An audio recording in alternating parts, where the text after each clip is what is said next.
¿Hacia dónde caminar en el ecumenismo de España? Bueno, también para Portugal lo puse a veces porque he tenido oyentes portugueses y somos bastante parecidos. Un primer punto que quiero reflexionar con ustedes es la historia que explica Alessandro, la historia que explica el porqué de dónde estamos y de dónde partimos, y que es una historia diferente de Italia o de Francia o más distante de Alemania, desde luego. Todos sabemos que quien olvida su pasado está condenado a repetirlo, decimos, ¿verdad? Para responder con responsabilidad a la pregunta que contiene esta reflexión, no debemos olvidar de dónde venimos para vislumbrar mejor hacia dónde caminar en el futuro, en la apasionante y urgente tarea que se propone el ecumenismo cristiano en su búsqueda de restauración, de reencuentro, de la unidad visible de todos los cristianos. Es verdad que estamos en una unidad invisible, espiritual, en gran parte, pero la Iglesia es una realidad también visible. Y esa es la que hemos perdido a lo largo de la historia en muchos y graves y desafortunados hechos que han hecho que hoy sea un gran escándalo para el mundo el que los cristianos sigamos divididos y estemos entorpeciendo nuestro testimonio para la evangelización. Como afirmó con verdad el Papa Juan Pablo II en su primera visita a España en 1982, dijo así: las actividades ecuménicas tienen en los diversos lugares características distintas y peculiares. La configuración histórica de vuestro pueblo español hace que la tarea ecuménica tenga aquí matices especiales. Siguió diciendo Juan Pablo II, es ostensible el desequilibrio numérico entre los católicos y los cristianos de otras iglesias y comunidades. Bien, esa es una de las características de nuestra iglesia en el pasado y hoy. Incluso hubo algún obispo que me dijo, es que aquí solo tenemos algunas pequeñas iglesias extranjeras. Bueno, yo no diría que son extranjeras, porque algunas ya tienen más de siglo y medio y van hacia el segundo siglo, y otras no son tan iglesias extranjeras porque todos los cristianos y las iglesias estamos en camino y somos extranjeros en este mundo. Bien. Pero la Santa Inquisición se ocupó desde el siglo XVI en que aquí solo hubiese la Iglesia Católica. El fundador del centro ecuménico que un servidor dirige desde hace años, que fue don José Sánchez Vaquero en Salamanca, traía muchas veces grupos de norteamericanos, que normalmente eran protestantes. Y lo que más llamaba la atención a estos grupos de norteamericanos era, pero aquí siempre la misma iglesia y solo una iglesia. Sí, siempre la Iglesia Católica. A ellos les parecía algo extrañísimo, ¿verdad? Porque se dice que en Norteamérica, pues cada año nacen 1000 iglesias nuevas. Pero no se preocupen, que tan pronto como nacen, luego también desaparecen. Pero esa pluralidad, esa versatilidad, pues aquí no hemos tenido nunca. Bien. El catolicismo español, en este rincón extremo de Europa occidental, tiene sus circunstancias en nuestra vida eclesial y creo que igual que sucede en Portugal, no ha tenido confrontación con las formas de cristianismo de otras iglesias, ya sea por una parte porque estamos lejos de las iglesias orientales y conocemos poco los ritos orientales y las iglesias de Oriente. Recuerdo que no hace mucho un alumno de Cuba, hablando del ecumenismo, me decía, bueno, ¿y por qué tenemos que ocuparnos de los orientales si total son 4 gatos? Y, hombre, son más de 250 millones de cristianos de iglesias orientales. Eso de 4 gatos es muy relativo, ¿no? Entonces, no contemplamos las iglesias de Oriente en general, están muy lejos, aunque la globalización y los medios de comunicación que hoy tenemos ya van haciendo diferente la situación. Pero ¿cuántas veces también me dicen, he estado en una misa, pero no de rito católico? Pues era rito bizantino. Sí, eso. Pues el rito bizantino es tan católico como es el ambrosiano en Italia, o es el hispano-mozárabe, o es el rito armenio, o el rito de los coptos, o el rito bizantino. Todos son muy católicos. Otra cosa es si la jerarquía de esas iglesias están en comunión con el obispo de Roma o no. Pero todos los ritos son católicos. Identificamos lo católico solo con nuestro rito romano. Y es otro signo de cómo estamos distantes en nuestra historia en España de las otras iglesias y comunidades eclesiales. Bien, ello ha originado en nuestra historia pasada un panorama eclesial uniforme, de enorme homogeneidad y continuidad en el tiempo, y del gran influjo de la Iglesia católica en la cultura y en la idiosincrasia de las gentes de nuestro país. A esto se suma una desconfianza muy erradicada hacia todo lo que no fuera genuinamente católico, es decir, romano, para ser considerado peligroso para nuestra fe. A los monjes cistercienses de mi pueblo, de San Isidro de Dueñas, cuando yo estudiaba y les decía que estaba en Alemania, estaba estudiando un teólogo protestante alemán, no, pero ten cuidado, no te contamines, ten cuidado, no te perviertas. Bien, pues esa es nuestra mentalidad y esa ha sido, nos guste o no, y no somos culpables de esa mentalidad, ha sido nuestra historia, que no se puede negar, ni tampoco inventar como hacen ahora y quieren hacer nuestros políticos, reinventar la historia que no existía. Bien, hemos de reconocer los enormes valores humanos, religiosos y culturales que ha aportado el catolicismo a nuestra identidad, sin duda, pero también que nuestro modo de ser católicos se ha caracterizado en gran parte por una mentalidad estrecha y cerrada, cuando no rozando lo irracional, y a veces con rasgos de rigidez de pensamiento y de intransigencia, poco a poco dialogante, con los otros cristianos no católicos. Ayer les decía en la charla como un sacerdote en la catequesis de un pueblo de Salamanca les decía a sus niños, tú cuando veas un protestante, tírale piedras y sal corriendo. Bueno, algo de eso refleja la mentalidad, ¿no? Esto era los años 60 de nuestro siglo XX, ¿no? Del siglo pasado, pero no tan lejano.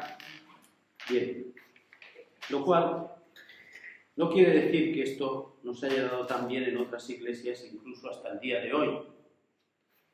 En Ibiza recuerdo que hay un sacerdote ortodoxo de Rumanía, del patriarcado de Rumanía ortodoxo, que tiene un hijo, bueno, tiene varios hijos, pero su hijo mayor le dijo, padre, yo también quiero ser sacerdote. Encantado. Y le dijo, bueno, pero yo quiero ir a Valencia y estudiar con los otros seminaristas católicos. ¿Así? Le dijo, al día siguiente tenía la maleta preparada, le mandó a Rumanía a estudiar la teología ortodoxa. No tardó más que un día. Por eso digo que ha existido esa mentalidad en nosotros, pero existe también en las otras iglesias, ¿no? Bien, un gran cambio de mentalidad en España se originó con la celebración del Concilio Vaticano II. ¿Por qué? Porque este acontecimiento trascendental en la vida de la Iglesia, en la modernidad, a nuestros pastores y a nuestros fieles les pilló bastante fuera de juego. Y eso hizo que el concilio fuera leído con prevención, con sorpresa, y que muchas veces también en España, se le ha acusado al concilio de crear el desconcierto y la confusión. Pongo un ejemplo, a mí me gusta, como ya tengo bastantes años y he tratado de acumular sabiduría, me gusta hacerlo con ejemplos que son muy significativos. En mi diócesis palentina, Palencia, pues llegó el concilio, el año 64, se vota el decreto Unitatis Reintegratio sobre el ecumenismo, y el obispo, en el consejo presbiteral, les dice a los sacerdotes: bueno, ya sabéis que ahora esto ha dicho el concilio, que no son herejes, que no son malos, que tenemos que llamarles nuestros hermanos, sí, separados, pero son nuestros hermanos. Así que tenemos que cambiar el lenguaje, etc. Bien. Cuando termina, pues viene un viejecito que parece ser que los testigos de Jehová le habían revuelto a la parroquia, porque van de casa en casa. Entonces le dice: pero señor obispo, tengo unos protestantes muy raros que vienen, están negando la virginidad de la Virgen María, la intercesión de los santos, y me están creando una confusión enorme. Y le dice el obispo: denúncielos cuanto antes a la Guardia Civil, que parece que todavía esto no entra en vigor. Estaban los obispos españoles que habían ido al concilio. Por eso digo, son anécdotas reales como la vida misma, pero que son muy significativas, ¿no? Bien. Se cuenta que en las cortes del régimen del general Franco un diputado dijo que no se podía seguir manteniendo la confesionalidad del Estado, porque el concilio había hablado en sus textos y en una declaración sobre la legitimidad y pluralidad de las otras religiones, y también sobre todo la conciencia y la libertad de conciencia para las cuestiones religiosas.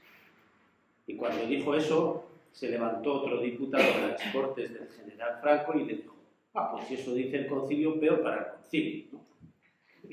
Bien, esa era también otra anécdota significativa de cómo se aceptaban las novedades del Vaticano II.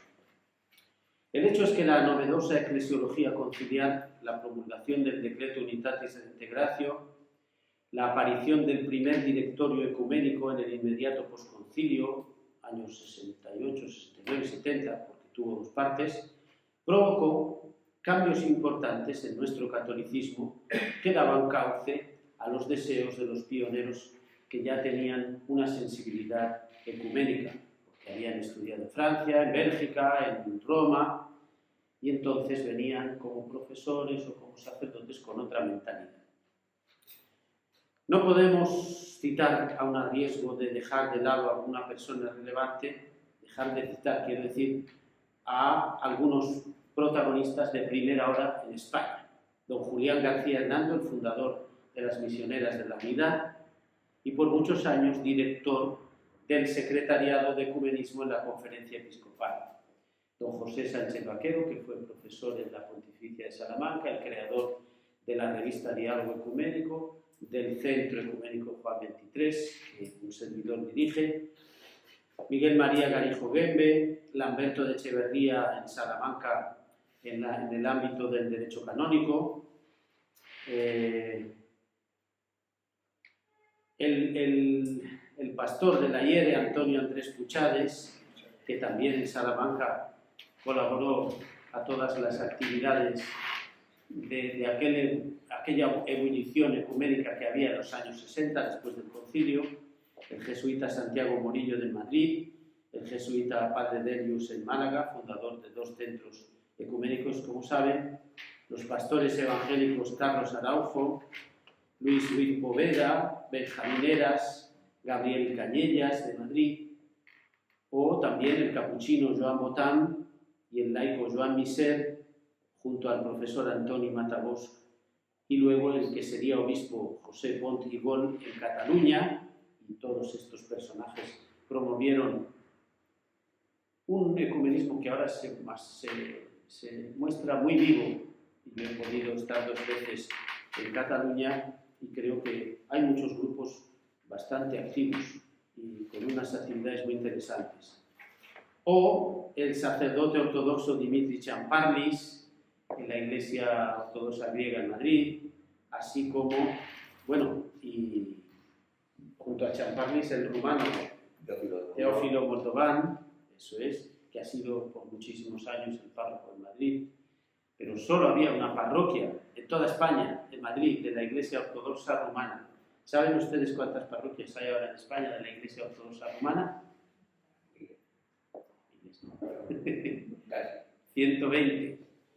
Pero de una a 120 es muy significativo. Hay un obispo para España y Portugal, y hay ahora también incluso un obispo auxiliar del patriarcado de Rumanía. Sí, sí, así como ahora. Sí. Antoni Matabós acaba de publicar varios libros últimamente, pero con un servidor y otros 2 profesores hemos publicado el nuevo manual de ecumenismo, que está publicado en las publicaciones de los dominicos de San Esteban, editorial San Esteban, y que si ustedes quieren dar un repaso a todo el ecumenismo en la actualidad, poco a poco, y con los temas que interesen, porque está dividido en una temática muy grande, pero con bibliografía bastante actualizada, pues también ahí pueden tener un gran instrumento, lo hemos publicado este año, un gran instrumento para la formación ecuménica. Y el obispo Taibo de la Hiere, o el teólogo y dominico y ecumenista en Valencia, Juan Bosch, creador del Centro Congar, que hoy existe en Valencia. Bueno, habrá más, pero perdón si no he citado a todos. Quiero decir, estos personajes he querido citar a la mayoría que yo conozco, y creo que están casi todos, porque han sido los pioneros que con buena e ilustrada memoria comenzaron con muchas dificultades e incomprensiones. José Sánchez Vaquero tenía grandes discusiones con los profesores de Derecho Canónico y de Teología en los años 60, porque él quería impulsar el ecumenismo, y los profesores decían, pero esto es un poco peligroso, esto es problemático. Bueno, él tenía el aval del concilio, ¿no? Bien. En el libro de José Luis Díez Moreno, sobre la historia del ecumenismo en España, se muestra muy bien el resurgir del ecumenismo con todos estos personajes y los procesos que han ido siguiendo. El concilio hizo posible la paulatina apertura en la mayoría de diócesis de una delegación diocesana de ecumenismo, y muy importante para la irradiación que han ejercido y siguen ejerciendo ha sido la creación de centros ecuménicos aquí y allá por todo el territorio nacional. No hay muchos, pero nos vamos a reunir el mes que viene en Málaga, por ejemplo. Pues los que estamos somos bastante perseverantes en nuestra causa, vamos a decirlo así. El jesuita valenciano Jesús Sastre, que falleció prematuramente por desgracia, fue tan entusiasta en su diócesis valentina para promover el ecumenismo que decía hace años que en los años 70 en la conferencia episcopal era un hervidero de ideas y de iniciativas de enorme viveza. La mentalidad general y los cambios políticos y culturales y eclesiales que entonces experimentaban favorecían sin duda esta situación, y eso hizo que se creasen todos estos centros y que poco a poco las diócesis fueran nombrando un delegado diocesano de ecumenismo. Hoy día lo tienen en España, no todas, y muchas de las que lo tienen o es anciano, como el de aquí, y no puede hacer nada, o tiene tantas otras delegaciones que le presta atención a las otras y a esta muy poca atención. Quiero contarles otra cosa significativa. En el año, sería por ahí por el 2002, 2003, el nuevo, cuando dejó de ser encargado en la conferencia episcopal, don Julián dejó de ser el secretario, pues el nuevo que vino, que precisamente no era nada ecuménico, pero en fin, tuvo la idea de juntar en una reunión a todos los profesores de ecumenismo de seminarios y centros teológicos y universidades en España, católicas. Bueno, entonces teníamos casi 70 seminarios, 5 o 6 universidades, etc. ¿Cuántos creen ustedes que estábamos en esa reunión?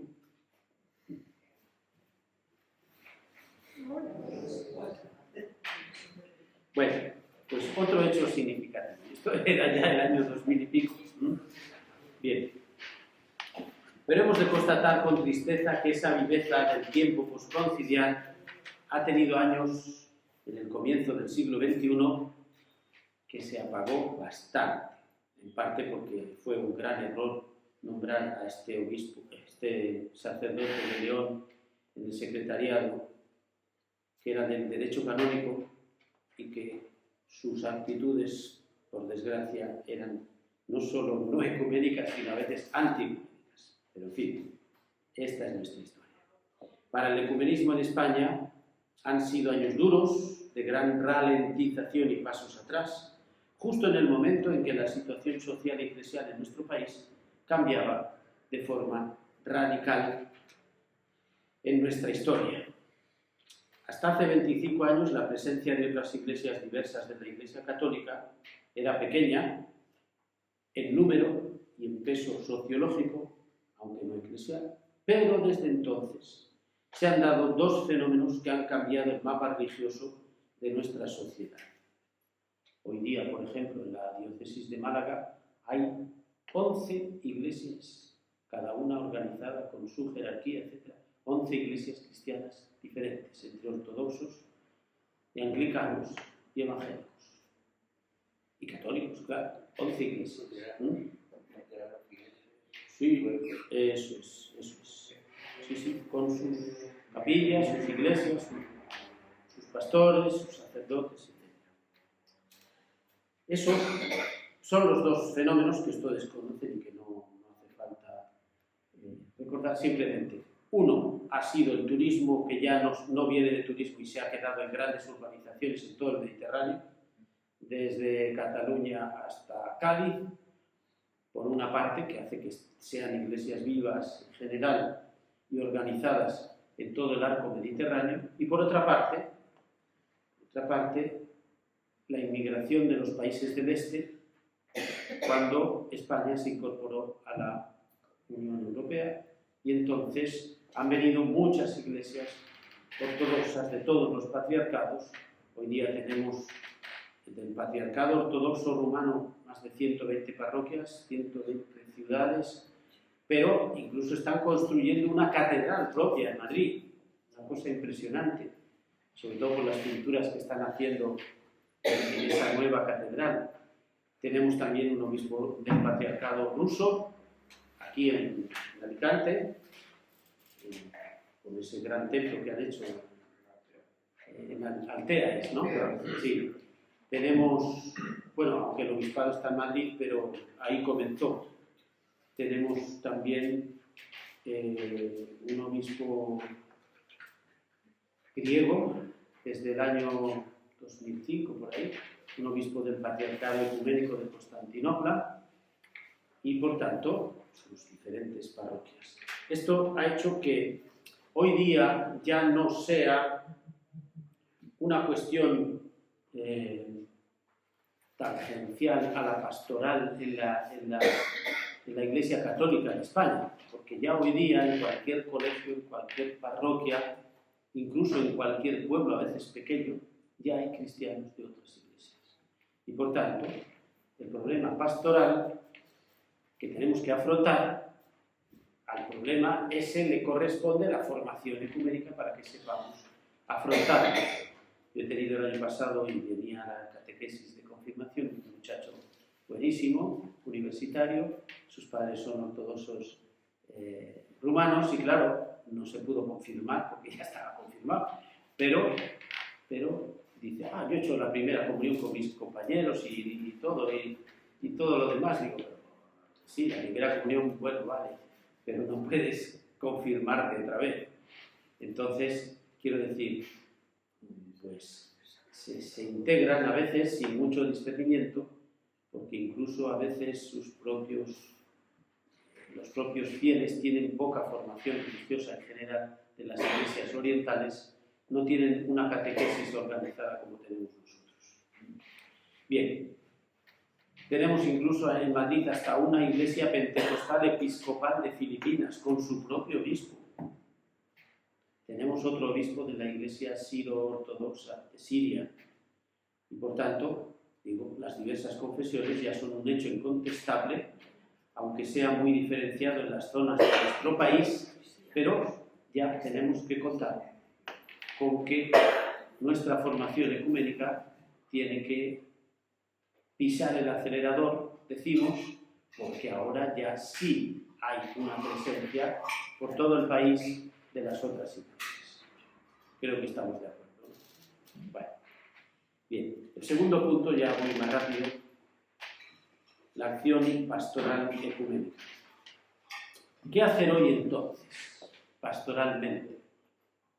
Pues a partir de esta situación actual, que es de esperar vaya en aumento, porque nuestro mundo cada vez más globalizado provoca fenómenos de gran diversidad religiosa, emigraciones, hemos de contemplar cómo afrontar los cristianos de España un futuro de nuestras relaciones fraternas y ecuménicas. Y hemos de hacerlo con serenidad y constancia, aprendiendo de la valentía de nuestros mayores, a mi modo de ver.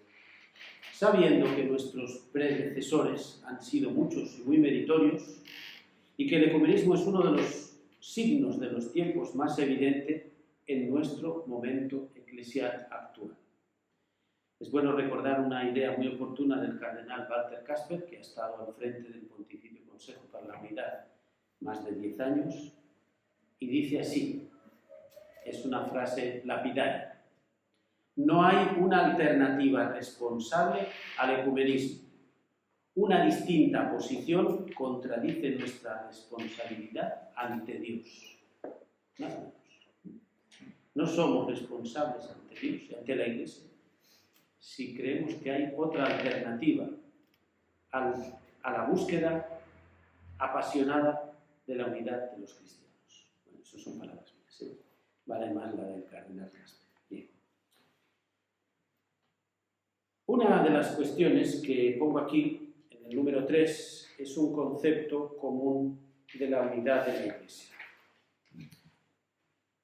Decía un obispo alemán, Werner Schelle, que ha muerto y que yo he conocido y trabajado con él en Roma: se es unánime sobre el hecho de que la unidad es necesaria, pero en desacuerdo sobre qué sea esa unidad. Bien, simplemente decir que para encontrar la unidad eclesial tenemos que tener una misma meta para caminar todos en el mismo sentido y llegar a la misma meta. El problema es que no todas las iglesias concebimos la unidad de la Iglesia de la misma forma. Muchos evangélicos dicen, bueno, bastaría una federación de iglesias. Los ortodoxos dicen, bueno, basta que los patriarcados estén en comunión, ahora están en descomunión y tantas veces en excomunión.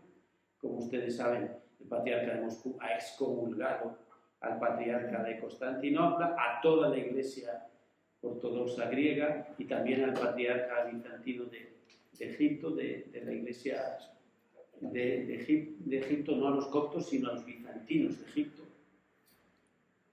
¿Y qué unidad es esta? ¿O qué idea de unidad hay en la ortodoxia? Solo que sí somos ortodoxos, somos las iglesias herederas de los apóstoles en Oriente, tenemos la recta doctrina, pero excomulgados unos a otros, y todo por razón de la iglesia ucraniana, que Moscú no puede permitir que haya una iglesia autocéfala en Ucrania. ¿Qué unidad es esta? ¿Qué concepto de unidad es este? Bien, si no tenemos, los católicos decimos sí, unidad espiritual, unidad eclesial, pero también mediada por la unidad jerárquica de los pastores. Y por tanto, unidad de los pastores en los diferentes ritos, países, tradiciones, pero con una cabeza del colegio episcopal, que es el obispo de Roma, y que por tanto articula la unidad de toda la catolicidad. ¿Tenemos todos esta misma meta? Pues por ahora no tan clara, pero si no caminamos hacia una meta común, pues claro, no nos vamos a encontrar. Y ese es uno de los problemas actuales. ¿Por qué? Porque la eclesiología es el centro del actual diálogo teológico sobre la unidad de la Iglesia. Les decía ayer, hemos conseguido muchas cosas. En 2007, el documento de Rávena del Diálogo Católico Ortodoxo Bizantino ha logrado que las iglesias ortodoxas bizantinas, patriarcados y arzobispados mayores digan que en la Iglesia hay primados, el primado de cada comunidad eclesial es la Eucaristía, porque es la que nos hace el cuerpo de Cristo, que es la Iglesia, pero esa Eucaristía está presidida por unos presbíteros que tienen su unidad en su cabeza, que es el obispo de la Iglesia local. Esos obispos están con una cabeza en el metropolitano, los metropolitanos tienen su cabeza en una conferencia episcopal, pero los obispos tienen su unidad como colegio episcopal en el obispo de Roma, en el Papa. Bien, los ortodoxos han llegado a decir, muy bien, de acuerdo, es necesario un primado universal para que la voz del cristianismo sea uno y no dividido. Esto lo han firmado todos los ortodoxos, excepto los rusos que se marcharon de la comisión porque estaba allí la Iglesia Ortodoxa de Letonia. No, de Letonia no, el otro. Letonia, el de Estonia. Y Estonia se ha venido con Constantinopla, ha dejado a Moscú, entonces como estaban los de Estonia, Moscú se marchó. Y lo mismo pasa ahora con Moscú por la Iglesia ucraniana. Bueno, pero los ortodoxos dicen sí. Ese primado no se puede acabar en los patriarcas, tiene que haber un primado universal. Y dicen ellos, y ese primado universal solo puede ser el obispo de Roma. ¿Vale? No es decir poco entre los ortodoxos, ¿no? Gracias al diálogo, esto se ha conseguido. Y también les tengo que decir que, a pesar de las heridas ortodoxas que son terribles, aunque el patriarcado de Moscú se ha retirado del diálogo católico ortodoxo, sin embargo, en directo tiene buena relación por ahora con Roma. Y ya vieron cómo no hace muchos años por primera vez se reunió un patriarca de Moscú con el Papa en Cuba. ¿Se acuerdan? En Cuba. Pues ahora también les tengo que decir que hay monasterios y hay obispos ortodoxos rusos que por haberse reunido con ese hereje, el Papa, ya no le prestan comunión al patriarca ruso. Para que vean que las dificultades no son pequeñas en este camino de unidad. Y no son solo dificultades de la Iglesia Católica, ni mucho menos. Bien, bueno, el concepto de unidad, dicho así muy rápidamente. Respecto al siguiente tema, la necesidad de un ministerio universal, lo acabo de decir ahora, en todos los diálogos ecuménicos que tiene la Iglesia Católica, también las iglesias nacidas de la Reforma, y estoy hablando de las iglesias que llamamos históricas, no de grupos pentecostales y evangélicos que ya han roto incluso con su propia tradición protestante, y entonces para ellos la Iglesia Católica es ese gran desconocido, pues cuando no a veces alguien al que hay que combatir, porque hay grupos muy anticatólicos, pero el hecho es que en las iglesias históricas que tienen diálogo oficial con la Iglesia Católica, luteranos, calvinistas, metodistas, pentecostales, etcétera, pentecostales clásicos, entonces en todos ellos se ha manifestado la necesidad de un primado también universal. Si leen ustedes el pequeño librito de Walter Kasper sobre Lutero, verán cómo Lutero, por ejemplo, dijo: yo besaría los pies de un papa aunque es verdad que se murió maldiciendo al Papa, pero él dejó escrito: yo besaría los pies de un Papa si viese que hay un Papa evangélico que pone como primer lugar la palabra de Dios. Por tanto, Lutero no renunció al papado, aunque fue bastante visceral, como era él, pero tuvo también esa esperanza de un Papa, y yo creo que si conociese al Papa Francisco, Lutero no estaría tan en desacuerdo como él se mostró con lo que él criticaba de los papistas y del Papa y del papado en general.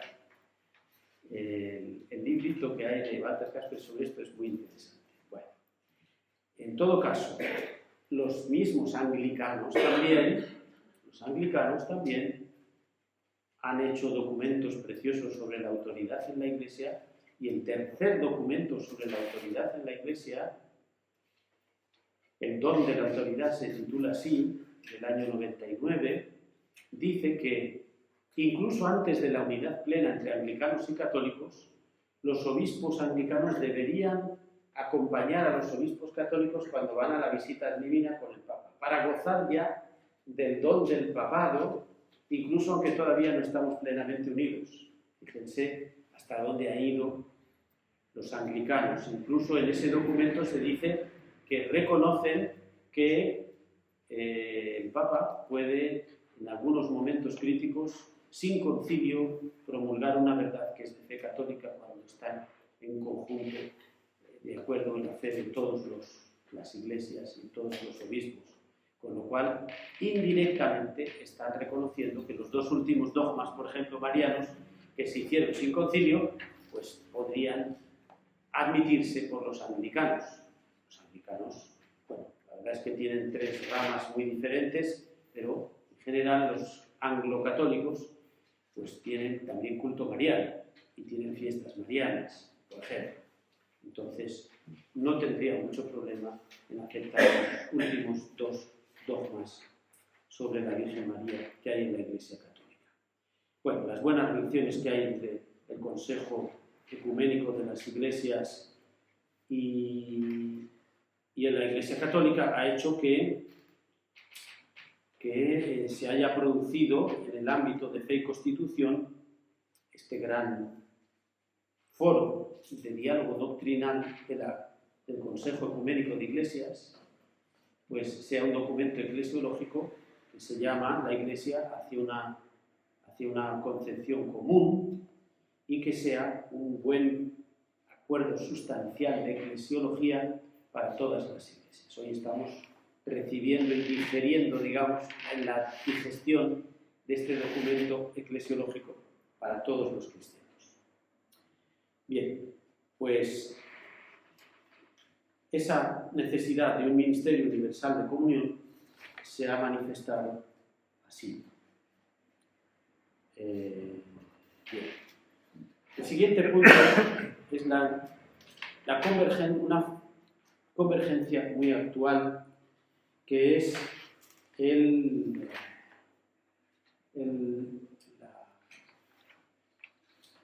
cuidado de la creación y el ecologismo. Y la encíclica Laudato Si del Papa Francisco tiene dos novedades fundamentales para la unidad de los cristianos, y es la sinodalidad y el ecumenismo que rebosa en toda esa encíclica. Si ustedes la han leído o la leen, que yo se lo aconsejo vivamente, Laudato Si, pues verán que el Papa comienza haciendo suya por primera vez la doctrina ecológica del patriarca Bartolomé de Constantinopla. La primera vez que un Papa hace suya la doctrina de un patriarca ortodoxo. Pero es más, a lo largo de toda la encíclica está permeada de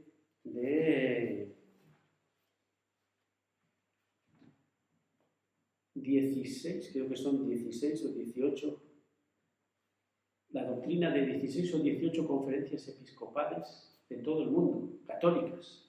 Es decir, que el Papa hace una doctrina para toda la Iglesia Católica, pero en sinodalidad con las conferencias episcopales, con el episcopado de todo el mundo, y no aislado ni solo, lo cual está ya mostrando en acto, en ejercicio, lo que ahora quiere que se vaya madurando, que es el caminar juntos, en sinodalidad, sin podos en griego, caminar junto al otro.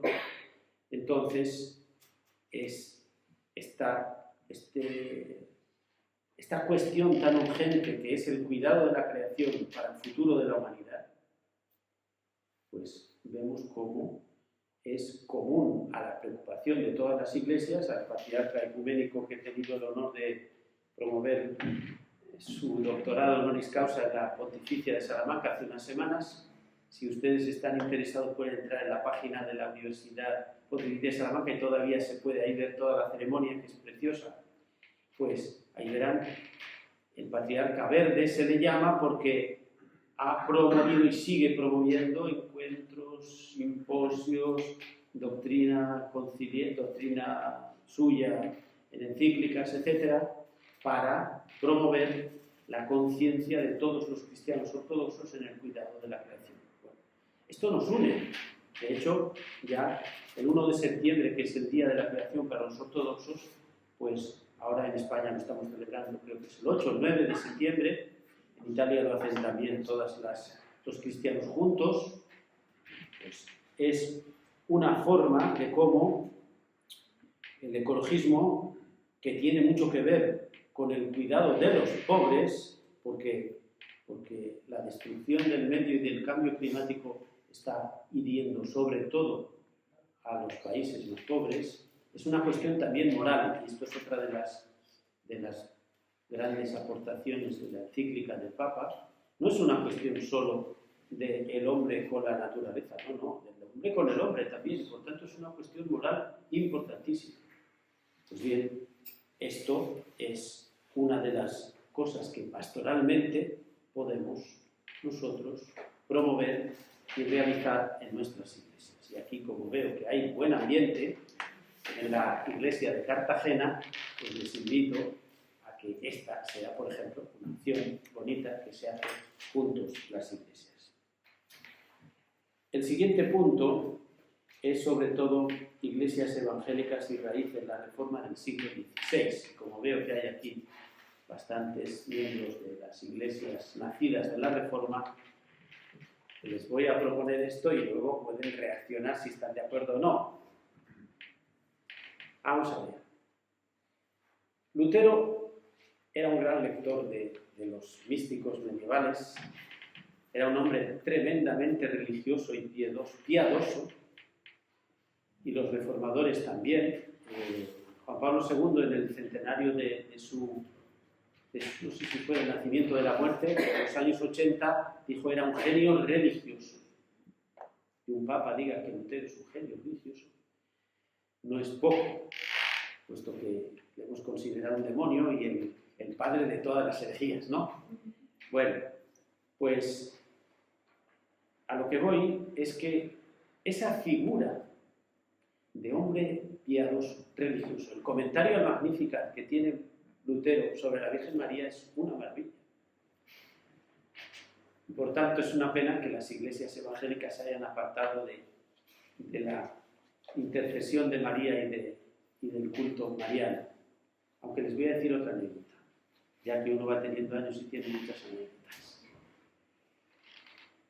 La penúltima vez que estuve trabajando allí en Roma, le digo al cardenal Ladaria, prefecto para la doctrina de la fe, tengo mucha amistad con él porque fue mi director de tesis doctoral, pues mira, he tenido este año 5 alumnos protestantes de Alemania, estos Erasmus, ¿no?, de intercambios, y se han apuntado a Mariología. Y como yo soy el profesor, pues han estado en las clases de Mariología muy interesados, me han sacado mejores notas que los católicos, los seminaristas que tengo allí, católicos, y se reían.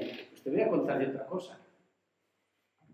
Hace poco, el pastor de la iglesia luterana de Roma, como ya llevaba unos años, tenía una cierta familiaridad con el Papa que le había recibido, se habían encontrado, le destinaron a Alemania y se marchaba y quiso despedirse del Papa.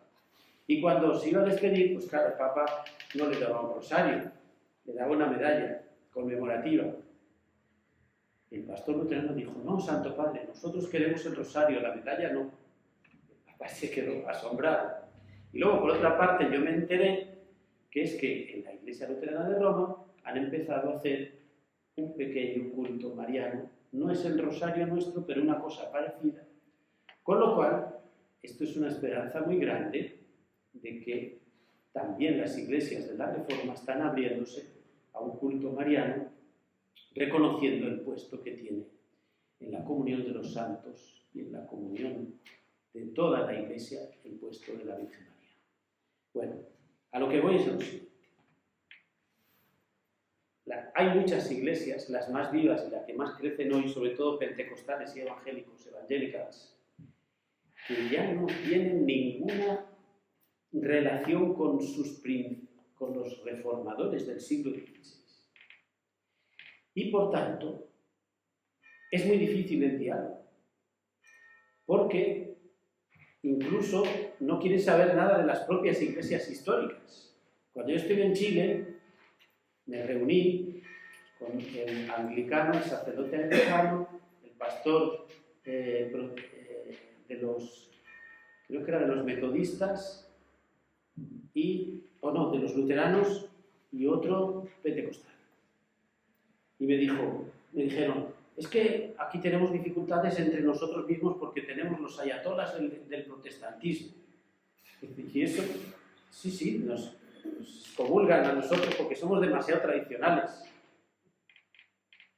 Quiero decir que en Europa, al menos en Europa, no estaría mal que las iglesias históricas y los católicos, a todas estas iglesias tan entusiastas, tan vivas, tan atractivas, porque es el cristianismo que más crece, que el cristianismo pentecostal, pues les hiciésemos cultivar su relación con los orígenes, porque a medida que estas iglesias entran en su relación con sus orígenes reformados o reformadores, están más cerca de la Iglesia Católica, de los anglicanos y de los ortodoxos, porque es que si no, ellos ya no tienen ni estructura eclesial y es muy difícil encontrar puntos de contacto. Aún así, bueno, esto si se puede hacer, bendito sea Dios, y deberíamos hacerlo pastoralmente. También, como le decía hoy el pastor de los gitanos Juan, con la formación de sus pastores. Y ahora, para que no me olvide, porque si no me despisto, paréntesis. La formación de los pastores. A mí me lo han pedido, más de uno me ha escrito, que vienen sobre todo de Latinoamérica. Vamos a empezar el próximo semestre, ahora a principios de febrero, un curso online de ecumenismo para pastores, agentes de pastoral, sacerdotes, todo aquel que está interesado en el ecumenismo. De febrero a julio. Va a ser online, accesible a todos, excepto el inicio, que será, si entran ustedes ahí lo verán, será el 8 o el 9 de febrero y el 16, si no recuerdo mal, de julio, la clausura. Esos dos momentos serían los dos presenciales a ser posible. Pero la formación de los pastores para que estas iglesias nuevas tengan al menos sus raíces, contacten con sus propias raíces y en ese ir a las raíces de la Reforma, a la vez se acerquen un poco más a las iglesias que llamamos históricas en la Reforma y también la Iglesia Católica o los orientales ortodoxos. Bien. Ya ven que el Papa ha sido muy abierto en el 17 con la celebración de los 500 años de la Reforma. Fue a Lund, estuvo orando incluso con una mujer obispo allí en Lund, de Suecia, etc. Bueno, tenemos que cultivar estos encuentros, sobre todo en la oración, pero también, si es posible, la formación ecuménica vayamos entrando en los mismos fundamentos que tenemos todos los cristianos. Bueno, tengo que ir terminando. Vale. La acción Iglesia-Cultura, solamente una palabra. Nos hemos dado cuenta, después de muchos años de diálogo, que a veces, más que la doctrina, nos divide la cultura. Y por tanto, en el nivel de iglesias locales o nacionales, de las naciones, es muy importante que estemos unidos para que ciertas cuestiones culturales puedan oír una voz unánime del cristianismo. Y por tanto, ante problemas como la eutanasia ahora, está empezando a ser un problema, incluso niños que piden la eutanasia, en fin, no voy a entrar ahora en esto. Así como la ingeniería biológica en torno a las nuevas antropologías, etc. Si tuviéramos una voz común para crear cultura y defender al ser humano en nuestras culturas ante una disolución de lo humano, que es lo más problemático que tenemos ahora en nuestras culturas de Occidente, pues eso sería muy grande y muy pertinente. Llevamos igual 15 años dando la lata en la conferencia episcopal para que se cree un consejo de iglesias cristianas. Los obispos españoles no quieren. Bueno, pues habrá que seguir presionando entre todos. Digo, a lo mejor en el nivel de las iglesias locales se puede hacer ese consejo y nadie lo va a impedir. Espero que el obispo diocesano no lo impida. Y entonces, pues no estaría mal que de vez en cuando haya declaraciones de todos los cristianos de una iglesia o de una región, que tengamos una voz unánime, y eso vale mucho ante los políticos. Porque si es una sola iglesia la que dice algo, los políticos no dicen nada. Que digan lo que quieran. Si son todos ya, es otra cosa. Bueno, secundar el movimiento pentecostal, pues no tengo que insistir, sobre todo a los hermanos evangélicos, que son muy pentecostales, gracias a Dios. Nosotros tenemos la renovación carismática católica, que está renovando realmente tantas iglesias y comunidades. Yo solo quiero decir que este es el cristianismo que crece, el que más crece en todo el mundo. El cardenal de La Habana estuvo en Salamanca y me decía: ¿y por qué no viene usted allí y nos inculca un poco más el ecumenismo?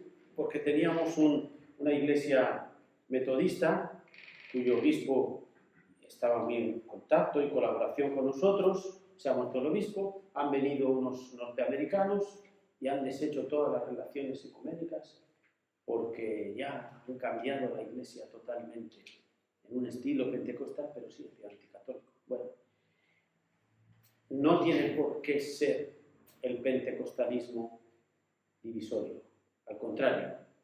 El Papa nos dijo la última vez que tratamos este tema de los pentecostales y evangélicas, hay que trabajar con ellos, y él lo hace. Él reúne a los líderes de iglesias pentecostales protestantes, pasan el día juntos, rezan, comen, y estas iglesias que nada tenían que ver con la iglesia católica ni con sus raíces, ahora rezan por el Papa porque han visto que es también él pentecostal, y lo es, porque él se ocupó muchos años de la renovación carismática católica en Argentina. Como arzobispo de Buenos Aires era el responsable. Y les aseguro que para quienes estamos en grupos, y yo llevo más de 25 años en un grupo carismático, se le nota su estilo pentecostal. Y los pentecostales de las otras iglesias lo notan. Y eso es algo muy positivo. Bueno, pero podría decir más cosas, pero no hay tiempo. Y por último, la palabra de Dios en el centro de nuestra identidad cristiana. Yo creo que hay que mantener vivo el despertador de la unidad cristiana, y ese despertador para todos común son las Sagradas Escrituras. Y dentro de ello, la llamada oración sacerdotal de Jesús. Porque esta última oración de la vida de Jesús, ante su muerte, y que nos transmite el Evangelio de Juan, tiene un papel fundamental en la invocación para la unidad de sus discípulos. Notemos que la mirada de Jesús va más allá de la pequeña comunidad de discípulos que él tenía, y dice: te ruego, Padre, por los que creerán por medio de su palabra. Luego, en la oración Jesús está incluyendo nuestro presente ecuménico. Cristo sigue orando por la unidad de los que creemos en su palabra. Y la mejor espiritualidad ecuménica es unirnos a esa oración e intercesión de Cristo por los suyos. Meditar, de verdad. Meditar y meditar y orar con el capítulo 17 de San Juan, que nos hace entrar en la unidad trinitaria. Padre, que ellos sean uno en nosotros, como tú y yo somos. Que sean uno en nosotros para que el mundo crea. Pues este es el compromiso ecuménico a la luz de la fe, porque si la unidad de sus discípulos representa el deseo central de la suprema oración de Jesús, nuestro esfuerzo por la unidad no puede ser otra cosa que unirnos a la oración de Cristo ante su muerte, haciendo propio eso que estaba en el centro de su corazón en la hora suprema de su vida, es decir, ante su inminente muerte. El ecumenismo no es simplemente cosa de simpatía y de buena voluntad, sino algo que tiene que ver con los deseos más ardientes del corazón de Cristo y, por tanto, participación en sus súplicas supremas, y de ahí la necesidad del ecumenismo espiritual. Una oración que debemos comprender y profundizar en este capítulo 17 de San Juan. Y termino diciendo que tenemos que seguir aprendiendo de los que nos han precedido en la fe. Es decir, aprender de su pasión ecuménica, de su valentía, de su creatividad para hacer surgir lo que no existía, pues han sido en muchos casos verdaderos fundadores, pioneros. Su capacidad de nadar contracorriente y de hacerlo con simpatía y cordialidad. Esto es fundamental. El que es antipático no puede ser ecuménico. Lo han hecho con mucha simpatía y cordialidad. Yo he sido testigo y trato siempre de ser simpático. Su gran humanidad, la paciencia ante la incomprensión de sus propias iglesias y sobre todo su capacidad de crear lazos de fraternidad cristiana que unen en verdad a personas antes que instituciones. El ecumenismo es unión de personas antes que de instituciones. Y por eso estoy seguro que los que estamos aquí lo sabemos y lo practicamos. Pero también hay que valorar el esfuerzo de poner inteligencia y formación teológica a la acción ecuménica. Y por eso, avivar el fuego con conocimiento. Porque si no, ¿cuántas veces he oído yo? Bueno, si no hace falta, si ya estamos unidos, si ya somos todos lo mismo. No, eso es una simpleza que no ayuda a la vida. ¿De acuerdo? Bien, el final del decreto del ecumenismo en el Vaticano II dice que el concilio desea ardientemente que los proyectos de los fieles católicos progresen en unión con los proyectos de los hermanos de las otras iglesias y que para ello, dice, no se pongan obstáculos a los caminos de la providencia, ni a los impulsos, dice Unitatis Reintegratio 24, el final del decreto, no se ponga obstáculos a los impulsos que puedan venir del Espíritu Santo. Y esto porque este objetivo, el de la unidad visible, excede las fuerzas y la capacidad humana, dice el concilio. Por eso el Vaticano II pone toda su esperanza en la oración de Cristo por la Iglesia, en el amor del Padre con nosotros y en la virtud, es decir, la fuerza del Espíritu Santo. Y es aquí donde tenemos que seguir encontrando ese bastón que nos sostiene en el fatigoso camino y a veces muy empinado, costoso, que es el de la unidad cristiana. Muchas gracias.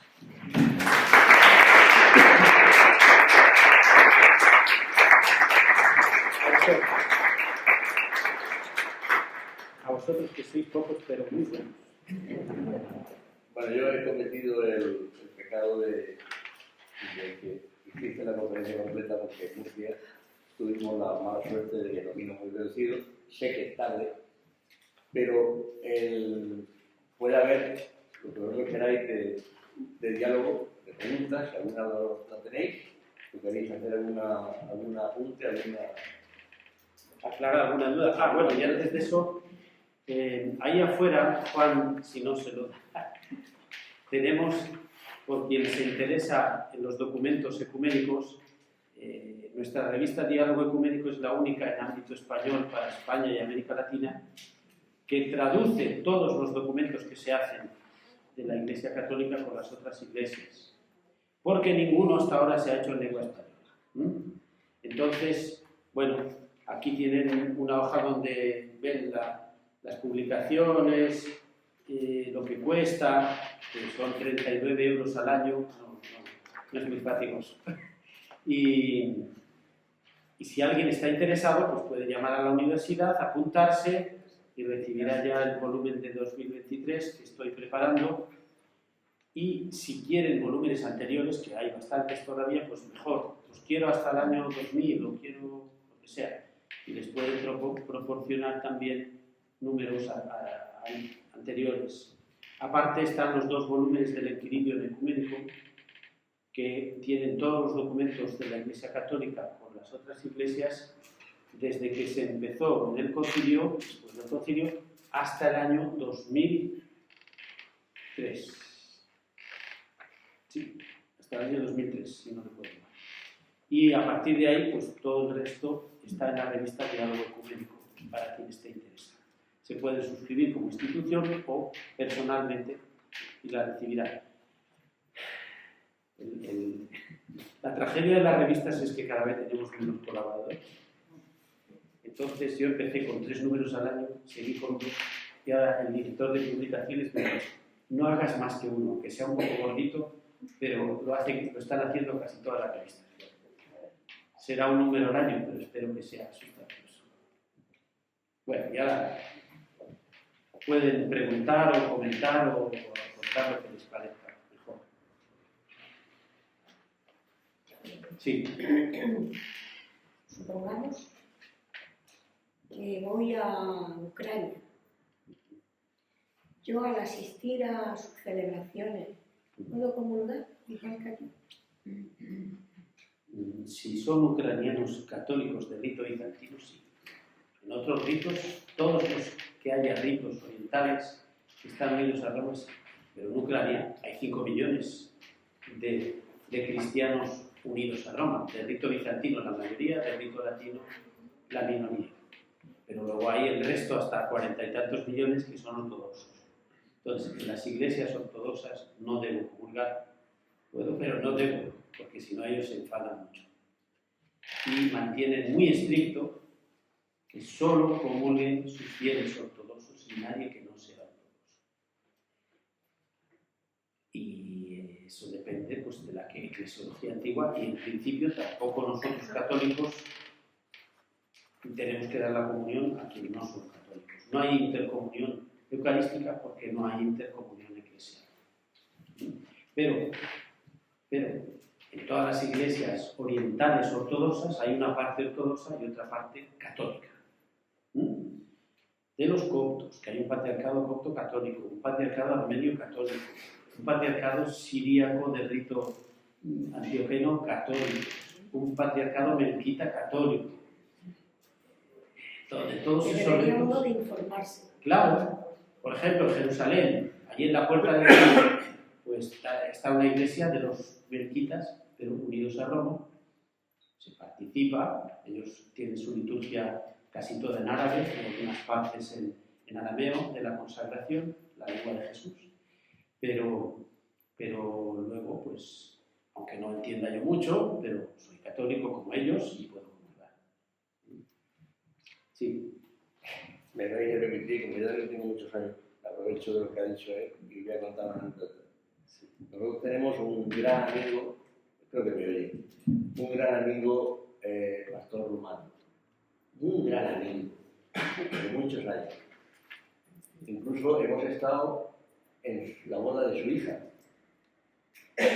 Hemos sido invitados a la boda de su hija y su hija, a otra, ha estado en otra casa mucho tiempo. Cuando vamos a su iglesia, él no nos da la comunión nunca. No, es que uno ya tampoco No, se entera. ponemos todo, que no lo aceptamos. Pero yo alguna vez le pregunto, y él se enfada mucho conmigo. ¿Cómo se ocurre? Quiero decir que no tiene nada que ver la amistad y la sintonía con ciertas cosas que ya rozan otro ámbito. Y también hay otro motivo que no confiesan los ortodoxos, y es que temen que la Iglesia Católica haga proselitismo entre los ortodoxos si permitiese la intercomunión con ellos, porque en principio nosotros no tenemos ningún problema de intercomunión con las iglesias ortodoxas orientales. Son nuestra iglesia, exactamente igual. Los mismos sacramentos, la sucesión apostólica de los obispos, los mismos concilios de todo el primer milenio. Cuando estás con ellos te das cuenta que somos la misma iglesia, los santos, la vida monástica, todo. Ahora bien, ¿qué pasa? Pues que ya estando prohibido por sus jerarcas ortodoxos, muchos ortodoxos prefieren ir a la misa de su mismo rito con los católicos. ¿Por qué? Las iglesias están más limpias, los sacerdotes están más formados, dicen mejores homilías, tienen otra forma de simpatía y de acogida. Y claro, los ortodoxos dicen, si en Siria, por ejemplo, hubiese la intercomunión completa, pues muchos siríacos de rito, sea melquita o sea antioqueno, se irían con los católicos más que con los suyos. Entonces, eso les haría perder fieles. Hay una excepción. Lo mismo que hay una sola iglesia oriental que todos son católicos, que son los maronitas. Porque ya los maronitas, cuando llegaron los cruzados, restablecieron su unión con Roma, y ahí sí, siempre que haya una iglesia maronita, ustedes pueden comulgar. Son todos católicos, aunque tienen el rito maronita, que es en gran parte jerosolimitano y antioqueno. Bueno, pero hay una excepción, y está firmada desde el año 2000, que es la antigua iglesia oriental, asiria y persa. ¿Por qué? Porque es que el patriarcado asirio y persa está en Estados Unidos, porque casi todos han emigrado allí. Y claro, a veces estos cristianos en Oriente no encuentran ni iglesias ni sacerdotes suyos, y sin embargo están los caldeos, que son más que los no unidos. Los caldeos que están unidos desde el siglo XVII a Roma, pues son mayoría, el patriarcado está en Bagdad. Y hay un acuerdo en que los fieles de estas dos iglesias, cuando no tienen cercano ni accesible un sacerdote de su confesión, pueden comulgar. Los caldeos con los asirios y los asirios no unidos con los caldeos. Esa es la excepción que... Sí. Quería preguntar por qué el centro ecuménico que existe en Orihuela Costa, en la Ceña. ¿En dónde? En Orihuela Costa, En Orihuela. la Ceña. Sí. Hay un centro ecuménico. Y ha tenido una actividad hace 6 años, 7 años, desde que yo vivo permanentemente allí. Y luego, como después de la pandemia, ahora no tiene nada más que un representante de la Iglesia Ortodoxa rumana. Pero hubo ruso, hubo Melquita. Después había anglicanos Qué bueno. y de Alemania también. Yo no lo Además, conocía. hablando con ellos, me decían que venían representando a todos los extranjeros de la costa, o alemanes o ingleses. Y está en Altea. No, en la Ceña. Orihuela la costa. Un poco antes de llegar a Torrevieja. ¿Cómo se escribe eso? La Ceña. La Ceña. La Se llama la Iglesia del Santísimo de Cristo Resucitado. La Ceña. La Ceña con Z. Sí. Z y H, ¿no? No, E-N-I-A. La Ah, Ceña. No a Cristo Ceña. Resucitado. Aceña. No.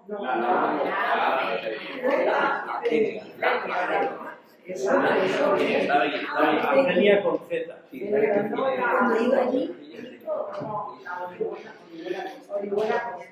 Ah, pues sí. Y ahora no funciona. No, y entonces solamente están los romanos. Y yo, la verdad, me da una tristeza Qué pena. porque es un edificio que tiene muy versátil para poder, y sobre todo yo había propuesto también la oración de José, y bueno, ¿Y quién lo fundó? eso yo ya no lo sé. No lo sé. Creo Me que- imagino creo que que- pertenece a Orihuela Capital, claro, al obispado de... Pero no es una fundación católica. Sí. Sí. Ah, fueron los católicos los que... Ah, sí. Ah, sí, me alegro. Sí, lo que pasa es que luego les alquilaban dependencias a ellos, pero cuando es la semana de la Unión de las Iglesias, pues es que cada uno, pues sí, nos reunimos, hay una oración, pero no es conjunta. Yo le digo, pues vamos a cantar algo en común, no lo hay. Entonces, a mí lo que ahora me entristece es que ni siquiera haya representantes de diversas. Siendo así que lo sabía en el pasado. De los años pasados. No sé si eso pertenece a la decisión de Orihuela, que me imagino que sí, que será la diócesis, ¿no? Nosotros, a nivel de un grupo de oración de la diócesis de Cartagena, que en Delia está en la Ribera, y ella lleva varios años ya celebrando un día de la Semana de la Oración en enero, contactó con ese centro ecuménico y los invitó personalmente a que asistieran. En un principio dijeron que sí y después no se presentaron, también por la razón. Y de esto posiblemente sea unos 4 años, es posible 4 o 5. Es posible que coincida con ese momento de caída.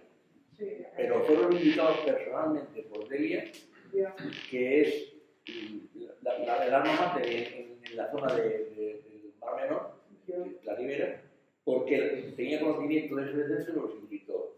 Concretamente al pastor ortodoxo rumano. Pues es el único que yo creo que Ya, todavía pero no asistió. tiene. Gracias. Sí. Una pregunta, Señor ¿hasta qué punto el ecumenismo encuentra una dificultad, lo has dicho antes, en el tema más que religioso, espiritual, místico, el tema cultural y sobre todo político? Porque muchas de estas iglesias están muy vinculadas a los poderes políticos de los países de donde son. Entonces ya el problema de creyente a creyente pues son mínimos. Realmente hay una humanidad, hay una comunión incluso doctrinal y en la vida social, pero se mete el tema político por medio, o el tema tribal, o el tema de la raza, y porque el problema ya nos trasciende a nosotros, es un problema Claro. más humano que... El problema político, Ucrania.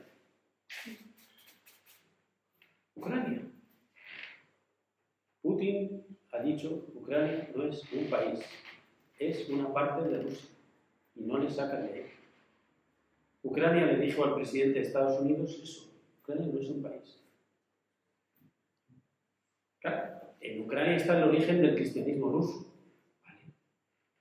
Pero es que los ucranianos no quieren ser rusos, desde hace siglos. Es que los ucranianos han sufrido enormemente bajo la presión de Rusia, hasta tal punto que en el Consejo Ecuménico de las Iglesias he participado el año pasado en la plenaria del Consejo en Alemania, en Karlsruhe, y los ucranianos dijeron, por primera vez queremos tener una voz propia en este Consejo, porque hasta ahora era Rusia la que nos robaba la voz nuestra.